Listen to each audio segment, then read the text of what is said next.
Hello guys, welcome है आप सभी का आपके अपने YouTube channel be expert with Pooja Chauhan पर। देखिए दोस्तों, हम सबसे पहले छोटा सा एक क्वेट्स है उसको बताते हैं। जब भी जिंदगी आपको रुलाए तो समझ लेना। जब भी जिंदगी आपको रुलाए तो समझ लेना, जिंदगी आपको रुला नहीं, जिंदगी आपको रुला नहीं सिखा रही है। चलिए दोस्तों, अब हम आते हैं अपने टॉपिक पर। आज हम आपके लिए लेकर के आए हैं भारतीय संविधान की अनुसूचियां। हमने पिछले जो वीडियो थी उसमें देखा था भारतीय संविधान के भाग। अब देखते हैं भारतीय संविधान की कितनी अनुसूचियां थी, कितनी हैं, उसके बारे में हम डिटेल से पढ़ेंगे। सबसे पहले देखिए, ये यहाँ पे क्या है, संविधान की सबसे पहली अनुसूची। पहली अनुसूची में क्या आता है, किस चीज का जिक्र हुआ है, उन सभी को हम ट्रिक से याद करेंगे। हर एक अनुसूची को हम रिलेट करके किसी ना किसी वर्ड से उसको हम अच्छे तरीके से हमेशा हमेशा के लिए याद कर लेंगे। देखिए, सबसे पहले क्या है, हम किसके संविधान की बात पढ़ रहे हैं, किसके संविधान की अनुसूचियों की बात कर रहे हैं हम, भारतीय संविधान की अनुसूचियों की। तो नंबर 1 पर क्या आएगा भाई, सबसे पहले पे क्या आएगा, संघ एवं राज्यों का उल्लेख। यानी कि जब भारत की बात कर रहे हैं हम, भारत की अनुसूचियों की बात कर रहे हैं, तो सबसे पहले तो भाई कौन आएगा, भारत के ही संघ आएंगे और उसके क्या आएंगे, राज्य आएंगे। यानी कि कह सकते हैं कि अनुसूची 1 में किसका वर्णन है, अनुसूची 1 में संघ एवं राज्यों का उल्लेख है। किसके, भारत के संघ व राज्यों का उल्लेख है। चलिए अगला चलते हैं, नंबर 2 अनुसूची को याद करते हैं। देखिए, इसमें क्या है, इसमें इस अनुसूची में वेतन के बारे में बताया गया है। भाई जितने भी हमारे जैसे कि राष्ट्रपति हुआ, उपराष्ट्रपति, राज्यपाल, लोकसभा, विधानसभा, उच्च न्यायालय के न्यायाधीश, मुख्य न्यायाधीश जो भी हैं, उन सभी को जो वेतन मिलता है उसके बारे में जो बताया गया है भारतीय संविधान की अनुसूची 2 में बताया गया है। अब इसको याद कैसे करते हैं, देखिए दोस्तों, क्या बोलते हैं कि सभी बोलते हैं कि जहाँ पे हम कहीं भी कोई व्यक्ति कार्य करता है तो वो क्या बोलता है अपने बड़े अधिकारी को, यानी कि जिसके अंडर वो कार्य करता है, तो बोलते हैं वेतन, हमें वेतन दो, हमें वेतन दो। तो वेतन दो से रिलेट कर सकते हैं हम, यानी कि 2 अनुसूची में क्या है, वेतन। 2 अनुसूची में क्या है, वेतन। अगला चलते हैं अनुसूची नंबर 3 में। देखिए, अनुसूची नंबर 3 में क्या है, शपथ है। क्या है, अनुसूची नंबर 3 में शपथ। इसको कैसे याद करेंगे, हमें सिर्फ ये मतलब कि ये इसमें डिटेल में दिया गया है कि भाई कौन कौन शपथ लेता है, लेकिन हमें एक वर्ड को पकड़ना है कि अगर क्वेश्चन में आए कि अनुसूची नंबर 3 में क्या है, तो हमें शपथ वर्ड को पकड़ना है। और शपथ को कैसे याद करेंगे, देखिए, जैसे कि कोई शपथ लेता है तो वो क्या करता है, यहाँ पे हमने किसी छोटी सी इमेज भी लगाई है। वो क्या करता है, जो व्यक्ति शपथ लेता है तो सबसे पहले उसके सामने गीता रखी जाती है और गीता के ऊपर उसका हाथ होता है। तो एक तो हो गई गीता, दूसरा उसका हाथ हो गया, 2 चीजें हो गई। और तीसरी चीज क्या है भाई, व्यक्ति का अगर गीता पे हाथ रखा हुआ है वो बोलेगा नहीं तब तक वो शपथ नहीं लेगा। तो यानी कि तीसरी चीज हमें चाहिए, गीता, हाथ, और उसके साथ व्यक्ति की जो जुबान होती है बोलने के लिए। तो हमने क्या देखा कि शपथ में 3 चीजें हमें चाहिए होंगी, जो कि हमें रिलेट करा देगा कि अनुसूची नंबर 3 में क्या है, शपथ है। इसको हम ऐसे याद कर सकते हैं। आगे चलते हैं दोस्तों, अनुसूची नंबर 4 में ये लिखा हुआ है, अनुसूची 4। यहाँ पे लिखा हुआ है कि अनुसूची 4 में किस बात का वर्णन है। यहाँ पे लिखा हुआ है, राज्यसभा में विभिन्न राज्यों एवं केंद्र शासित प्रदेशों में स्थानों यानी कि सीट, जो स्थान यानी कि सीट का की आवंटन का उल्लेख है। कहने का मतलब है कि जितने भी हमारे राज्य हैं, केंद्र शासित प्रदेश हैं, उनमें राज्यसभा की कितनी सीटें हैं, सिंपल हम समझ सकते हैं इसको। तो याद करने की बात आए तो हम कैसे याद करेंगे, देखिए यहाँ पे लिखा हुआ है 4, और 4 को हम इंग्लिश में बोलते हैं 4 यानी कि 4। इंग्लिश में नहीं, हिंदी में ही 4 बोलते हैं। और उसी के साथ हमने लगाई है इमेज चेयर की, और चेयर किससे रिलेटेड है, 4 से, 4 चेयर, इस तरीके से रिलेट कर सकते हैं। और 4 चेयर, ये यानी कि ये क्या है, ये हमें एक सीट के बारे में बताया, यानी कि सीट, चेयर क्या है, एक सीट है, यानी कि वहां पर बैठने की सीट है, भाई मेरी सीट है यहाँ पे हटाओ, इस तरीके से बोलते हैं। तो 4 को रिलेट कर लेंगे चेयर से, और चेयर हमें क्या बताती है कि भाई ये बैठने की सीट की बात कर रही है। तो हम 4 को रिलेट करके याद कर सकते हैं चेयर से। और यानी कि 4 में, अनुसूची 4 में किस बात का वर्णन है, सीटों यानी कि स्थानों का, जो राज्यों व केंद्र शासित प्रदेशों के जो सीटें हैं उनका उल्लेख करती है अनुसूची नंबर 4। अगला चलते हैं अनुसूची 5 में। चलिए अनुसूची नंबर 5 में देखिए, 5 और अनुसूची नंबर 6, अनुसूची 5 और अनुसूची नंबर 6 दोनों में प्रशासन की बात हुई है। किसकी बात हुई है दोस्तों? ये लिखा हुआ है यहाँ पे प्रशासन और यहाँ पे भी क्या लिखा हुआ है? प्रशासन। तो हमें ये कंफ्यूजन अपना दूर करना है कि बताइए भाई कौन से में प्रशासन, कैसा प्रशासन है। तो चलिए याद करते हैं इसको। देखिए यहाँ पे लिखा हुआ हमने 5 और 5 में किस चीज का प्रशासन है। तो देखिए दोस्तों, हमने भाग में भी आपको याद करवाया था कि हम 5 को कैसे लिखते हैं। कुछ इस तरीके से हमने लिख के दिखाया था। 5 को ऐसे लिख के दिखाया था। तो 5 को हमने ऐसे लिखा और इसी तरीके से जो अनुसूचित क्षेत्रों, अनुसूचित जनजातियों, इनको हम इंग्लिश में लिखते हैं तो कैसे लिखते हैं? SC ST, इस तरीके से लिखते हैं, SC और ST के रूप में ऐसे। तो इसी तरीके से हम SC और ST का जो S है उसको रिलेट कर लेंगे कि हमने उसको किस तरीके से लिखा है? 5 के तरीके से। तो यानी कि 5 में क्या है? SC ST के प्रशासन की बात हुई है। अगला चलते हैं 6। देखिए 6 में भी क्या है? 6। देखिए अगर किसी बंदे को हम बोले कि 6 बोलो, 6, उसको बोलो कि प्रशासन बोलो, कोई किसी की मतलब कि बोलने में तुतलाहटपन हो तो कैसे बोलेगा? पल छाछन, यानी कि 6 छाछन, यानी कि 6 से रिलेट कर सकते हैं। एक तो बात ये। दूसरा तरीका देखिए कि 6 यानी कि 6 जो प्रशासन है उसके लिए क्या किया, जो हमारी सरकार थी उसने क्या कि इस प्रशासन में उसने 6 यानी कि 6 से छांट लिया, कुछ राज्यों को छांट लिया और उसके आधार पर उसको बताया कि हाँ भाई इसमें कैसा प्रशासन होगा। इनकी छांट से याद कर सकते हैं 6 को, और 6 में क्या है? प्रशासन। और किसका? छटे हुए कुछ राज्यों का। वे राज्य कौन से हैं? असम हो गया, त्रिपुरा हो गया, मेघालय, मिजोरम आदि जनजातीय क्षेत्र है कि जनजाति के कुछ क्षेत्र उठाए, छांटा, उनको 6 से छांटा और 6 से 6 को याद कर सकते हैं। और इनमें किसका प्रशासन है? छठे हुए जो राज्य है असम, त्रिपुरा, मेघालय और मिजोरम का। देखिए दोस्तों, आशा करते हैं कि आपको ट्रिक यहाँ तक बहुत अच्छे से समझ में आई होगी। कोई कंफ्यूजन हो तो आप हमें कमेंट करके अवश्य बताएं। चलिए आगे चलते हैं अनुसूची नंबर 7 पर। देखिए अनुसूची नंबर 7 में क्या है? संघ, राज्य एवं संवर्ती सूची। जो संघ में, राज्य में जो सूचियां आती है, संघ में कौन सी? राज्य में एवं संवर्ती सूची, यानी कि सूचियों की जो बात कही गई है वो कहाँ कही गई है? अनुसूची नंबर 7 में। देखिए अब हम इसको कैसे याद करते हैं। देखिए 7 रहेंगे तो संघ में रहेंगे, 7 रहेंगे तो संघ में रहेंगे, और संघ में रहेंगे, 7 रहेंगे तो हमें क्या करना पड़ेगा? हमारी एक सूची बन जाएगी। क्या बन जाएगी? सूची बन जाएगी। भाई ये लोग साथ में रहते हैं, संघ में रहते हैं, तो इनकी क्या बन गई? एक सूची। अलग से ही बता देते हैं भाई ये इस सूची के लोग हैं, ये इस संघ में रहते हैं। तो यहाँ पे हम रिलेट करके थोड़ा सा याद कर सकते हैं। अनुसूची 7 में क्या है? अनुसूची 7 में हमारी सूची है कौन कौन सी? संघ, राज्य एवं संवर्ती सूची। अगला चलते हैं 8। अनुसूची 8 में क्या है?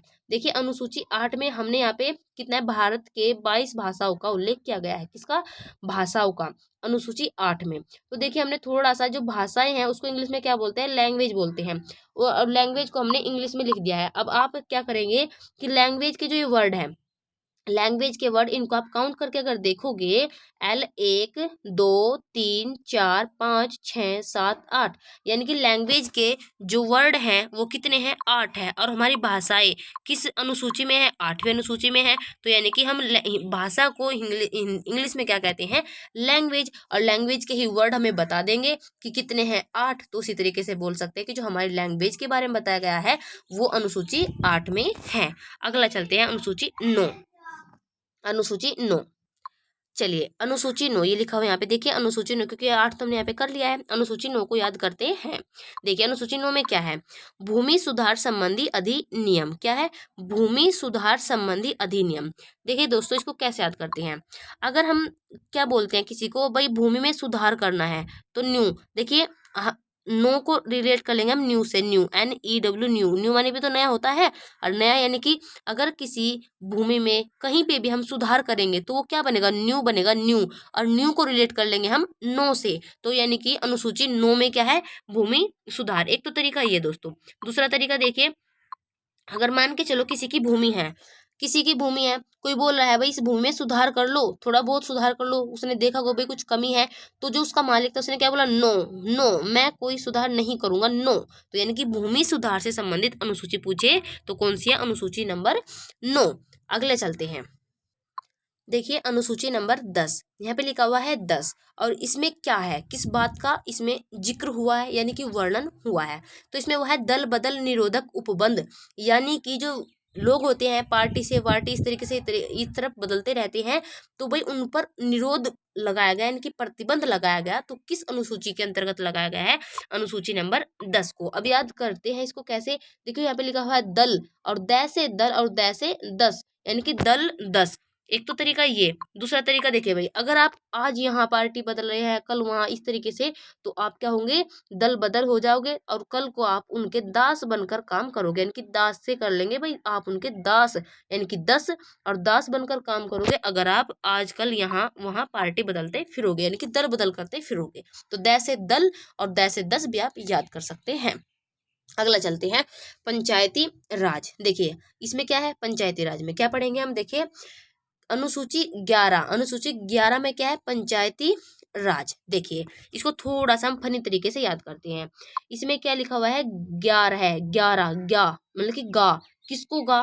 देखिए पंचायत हो रही थी कहीं पर, और राज को बोला, किसी ने बोला भाई राज को पंचायत हो रही है, राज तू गा। क्या बोला?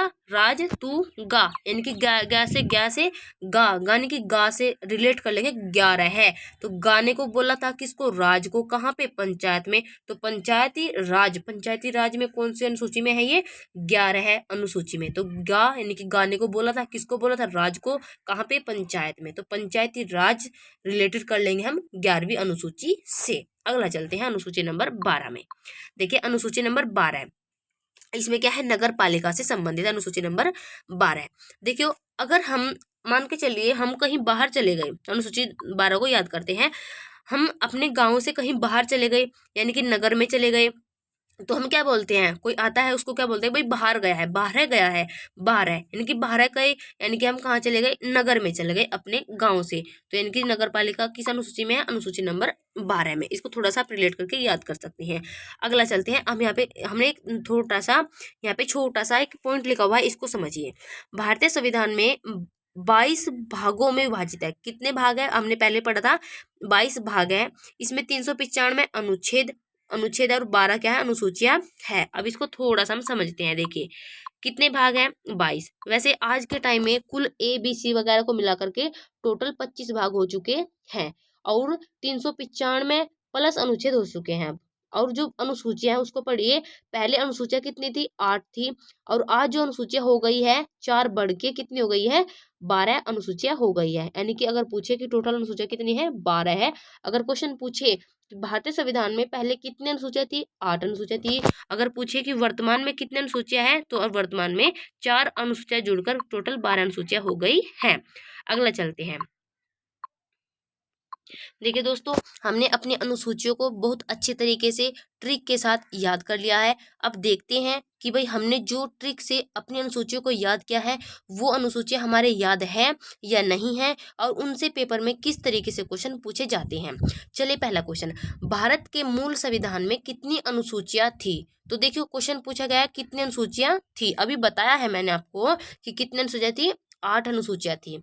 अगला क्वेश्चन चलते हैं, भारतीय संघ के राज्यों एवं केंद्र शासित क्षेत्रों का उल्लेख किस अनुसूची में है? तो अभी दोस्तों हमने जिक्र किया था कि भाई अनुसूची किसकी पढ़ रहे हैं? भारतीय संविधान की। तो सबसे पहले किसका वर्णन होगा? भारत के संघ एवं राज्य केंद्र शासित प्रदेशों का। तो कहाँ है? प्रथम अनुसूची में इसका वर्णन है। अगला क्वेश्चन देखते हैं, ये लिखा हुआ है यहाँ पे, संविधान की 5वीं अनुसूची में किसका उल्लेख है? तो देखिए दोस्तों मैंने आपको ट्रिक से बताया था, इसने बिल्कुल ऐसा ही लिख दिया है क्वेश्चन में कि 5 को हम कैसे लिखते हैं? ऐसे, और जो इससे रिलेटेड है वर्ड उसको पकड़ो। कहाँ पे है? ऑप्शन नंबर बी में लिखा हुआ है SC और ST। देखो दोस्तों लिखा हुआ है, आप इसको देख सकते हैं। रिलेट करके याद करने का हमें तरीका आना चाहिए, और हमें हमेशा हमेशा के लिए ये चीजें याद हो जाती हैं। चलिए दोस्तों अगले क्वेश्चन की तरफ चलते हैं। क्वेश्चन नंबर अगला है, देखिए संविधान की 4थी अनुसूची में, जो पूछ रहा है उस पर अंडरलाइन कर लीजिए। किस में पूछा है? 4थी अनुसूची में। बस आपको क्वेश्चन पढ़ने की जरूरत भी नहीं है। तो 4थी अनुसूची में हमने क्या पढ़ा था? राष्ट्रपति, अनुसूचित जाति, संघ या राज्यसभा में प्रतिनिधित्व, यानी कि चौथी, यानी कि 4, और 4 को रिलेट किया था हमने किससे? चेयर से, और चेयर यानी कि 4 यानी कि सीट के बारे में बताया था। तो राज्यसभा में यानी कि जो प्रतिनिधित्व है, कितनी उसकी सीटें हैं, उसके बारे में हमने पढ़ा था। ऑप्शन नंबर डी क्वेश्चन का आंसर होगा। अगले क्वेश्चन की तरफ चलते हैं। देख लो क्वेश्चन, अगला क्वेश्चन देखिए कि भारतीय संविधान की तीसरी अनुसूची में, कौन सी अनुसूची में, तीसरी अनुसूची, बस आपको ये देखना कि क्वेश्चन में कौन सी अनुसूची पूछा गया, अनुसूची पूछा गया है या भाग पूछा गया है, तो आपको इस चीज पर भी ध्यान देना है। तो देखिए तीसरी, तीन चीजें हमें चाहिए थी क्या करने में, शपथ लेने में, तो यानी कि तीन चीजें आप याद कर सकते हैं, तो ऑप्शन नंबर ए हो जाएगा। तीसरी अनुसूची में क्या है, शपथ से संबंधित है। अगला क्वेश्चन देखते हैं। देखिए तो क्वेश्चन कैसे पूछा गया है कि संविधान की दूसरी अनुसूची का संबंध किससे है, तो यानी कि दूसरी है और वो भी क्या है, अनुसूची है। भाग में और अनुसूची में आप कंफ्यूज मत होना बिल्कुल भी। तो क्या है, दूसरी यानी कि दो, यानी कि दो से याद करते हमने क्या, दो हमारा वेतन दो, तो वेतन दो, तो वेतन दो, तो इस तरीके से हमने करा था इसको याद, वेतन दो, तो वेतन किस में था, दो में, तो कहाँ पे है, वेतन, वेतन और भत्ते और पेंशन एक ही बात है। अगला क्वेश्चन चलते हैं। अगला क्वेश्चन है दोस्तों, भारतीय संघ के राज्यों एवं केंद्र शासित प्रदेशों का उल्लेख किस किस अनुसूची में है। तो देखिए दोस्तों हमने इसको कर लिया है, पहले क्वेश्चन कर चुके हैं। संघ व राज्य क्षेत्र है किसकी है, भारत के अनुसूची किसकी पढ़ रहे हैं, भारत की सबसे पहले अनुसूची में किसका वर्णन होना चाहिए, भारत के केंद्र शासित प्रदेशों व राज्यों का वर्णन होना चाहिए। अच्छा दोस्तों, अब हमने अपनी अनुसूचियों को पूरा कर लिया है और हम पढ़ रहे हैं कॉन्स्टिट्यूशन ऑफ इंडिया, यानी कि भारतीय संविधान। उससे संबंधित हमने 2 टॉपिक पूरे कर लिए हैं, उसमें कैसे प्रश्न पूछता है पेपर में वो भी हमने देख लिया है। तो दोस्तों अपने चैनल को सपोर्ट करने के लिए इस चैनल को सब्सक्राइब, शेयर और लाइक जरूर करें। थैंक यू, धन्यवाद।